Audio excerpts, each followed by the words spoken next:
como diz Ailton Krenak, você não pode se esquecer de quem você é e nem de onde você veio, porque assim você sabe quem você é e para onde você vai.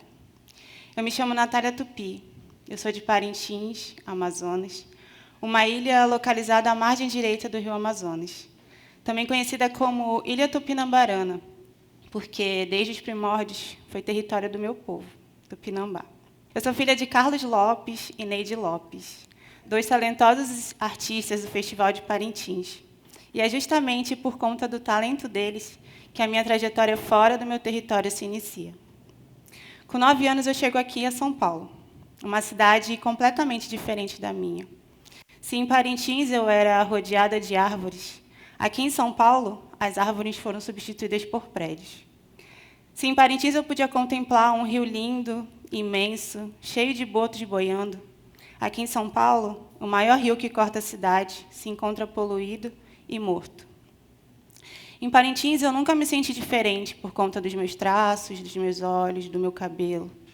Aqui em São Paulo, antes mesmo de eu sequer abrir a boca, eu já era chamada de indiazinha. O meu primeiro ano na escola foi um tanto quanto torturante. Eu lembro que eu tinha que escutar coisas como os indígenas são selvagens, sujos, fedidos, preguiçosos. As meninas da minha sala adoravam colar chiclete no meu cabelo. Eu lembro que, certa vez, eu cheguei em casa com o cabelo todo grudado de chiclete, e a minha mãe, enquanto tentava resolver aquela situação, ela e meu pai me perguntaram como eu estava me sentindo. E eu lembro que eu disse alguma coisa como: eu não queria ser assim, eu não queria ter esse rosto, nem esse cabelo, eu não queria que as pessoas me tratassem assim. E foi quando eles disseram uma coisa que eu nunca esqueci. Eles falaram: minha filha, você não pode ter vergonha de quem você é. E sempre que alguém falar sobre você, sobre a sua história, sobre nós, pessoas indígenas, não revide com violência nem com briga, mas revide com informação. Construa pontes de conhecimento. Eu lembro que eu guardei esse conselho e, no outro dia, eu cheguei na escola bem animada e toda empoderada. Quando eu escutava alguma piadinha do tipo: ai, os índios andam tudo pelado, eu intervia e falava que não. Explicava que muitos povos já não viviam mais da forma tradicional, mas que muitos estavam, inclusive, na cidade, assim como eu e minha família. Estávamos em São Paulo, mas nem por isso deixávamos de ser quem éramos. Nós éramos 5. Eu, meu pai, minha mãe, minha irmã Diana e meu irmão Arthur. A única forma de chegar a Parintins é por meio de barco e avião. Agora, imagina a dificuldade que era conseguir comprar passagem de barco e avião, de ida e volta, para 5 pessoas. Por conta disso, eu fiquei cerca de 6 anos sem conseguir visitar a minha cidade. Até que, em 2009, meus pais conseguiram comprar nossas passagens. E, quando eles me falaram, eu fiquei muito animada, porque eu estava com muita saudade de tudo e de todos.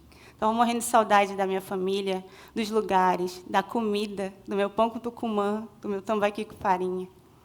Meus pais, também muito animados, compraram uma câmera fotográfica. E era assim simples mesmo, tipo Cybershot. Eles me entregaram e falaram para eu ficar mexendo, fuçando, para entender como funcionava. E assim eu fiz. Quando eu cheguei em Parintins, eu já entendia como fotografar e já fui fazendo registros da minha família. A gente ficou uns dias lá e depois fomos para o Aicurapá. O Aicurapá é um território que fica a 3 horas de barco de Parintins. E lá eu chamo de meu território ancestral, porque é onde parte da minha família nasceu, cresceu e até hoje vive preservando para que as próximas gerações possam viver também. E foi lá no Aicurapá que eu entendi que a câmera, ela não só congelava momentos, mas ela também era um grande cesto de memórias.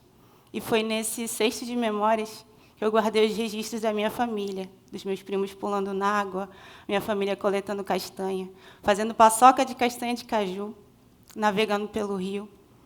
Quando eu voltei de lá, dessa viagem, eu já voltei muito encantada e consciente do que eu queria fazer da minha vida. E, mesmo sem ter acesso a cursos de fotografia, eu mergulhei nos conteúdos que eu encontrava na internet e ia estudando por conta própria. Alguns anos depois, eu entrei na faculdade e eu passei para jornalismo. Eu queria ser fotojornalista. Quando eu estava no 6º período, eu recebi o convite de um amigo que trabalhava na FUNAI para ir com ele até Roraima, para a Casa de Saúde Indígena de Roraima, para entender um pouco sobre a situação do povo Yanomami. Chegando lá, eu conversei muito com as parentas Yanomami, e elas me relataram sobre a questão do garimpo na região, sobre como era violento a invasão dos madeireiros, dos garimpeiros, a contaminação do rio por mercúrio. Elas me falaram também sobre as violências e assédios sofridos, principalmente pelas mulheres e crianças. Eu fiz vários registros, principalmente das crianças, que demonstravam muita alegria, mesmo em meio a tudo isso, e muita curiosidade pela câmera que eu carregava. Quando eu voltei dessa viagem, eu já tinha entendido que a câmera, ela não era só aquele cesto de memórias, mas ela era também uma flecha potente, que podia alcançar muitas mentes e muitos corações. E foi aí que eu criei meu projeto, chamado Ancestralidade Visual. Eu nomeei assim porque o meu intuito era mostrar a ancestralidade e resistência de diversos povos através do audiovisual. E assim eu fui seguindo minha trajetória, mesmo fora do meu território, utilizando a câmera como flecha. Eu falei que eu era autodidata, né? Em 2023, eu me inscrevi no processo seletivo para uma bolsa de cinema, na Academia Internacional de Cinema de São Paulo. Eu lembro que, além do questionário, eles pediam também para a gente gravar um vídeo de até 1 minuto, falando por que a gente merecia essa bolsa. E eu lembro que foi difícil resumir em 1 minuto tantos argumentos, mas eu enfatizei na importância de nós, pessoas indígenas, estarmos cada vez mais presentes nesses espaços. E como era importante também a gente sair desse lugar que durante muito tempo foi de objeto a ser documentado e passar também para trás da câmera, contando nossas próprias histórias, através dos nossos próprios olhares, com as nossas próprias narrativas. De fato, essa oportunidade impulsionou minha trajetória, porque foi através desse curso que eu pude realizar 2 filmes muito importantes para mim: O Minha Câmera é Minha Flecha e Os Sonhos Guiam. Filmes que até hoje estão aí rodando o mundo, levando a informação, levando a cultura e resistência indígena, e a câmera como essa flecha forte e potente. E é justamente em oportunidades como essa aqui que eu posso falar um pouco da minha trajetória, que eu lembro daquela cunhantã que chegou chorando no colo dos seus pais e escutou que deveria lutar através da informação e do conhecimento, e que aos 15 anos segurou sua flecha e nunca mais soltou. E está aí, mudando muitas mentes e transformando muitos caminhos. E é por isso que os nossos mais velhos dizem: você não pode se esquecer de quem você é e nem de onde você veio, porque assim você sabe quem você é e para onde você vai. Que nós, pessoas indígenas, possamos chegar cada vez mais longe e alcançar todos os espaços que merecemos ocupar. Porque nossos sonhos nos guiam e nossa câmera é a nossa flecha. Coecatureté.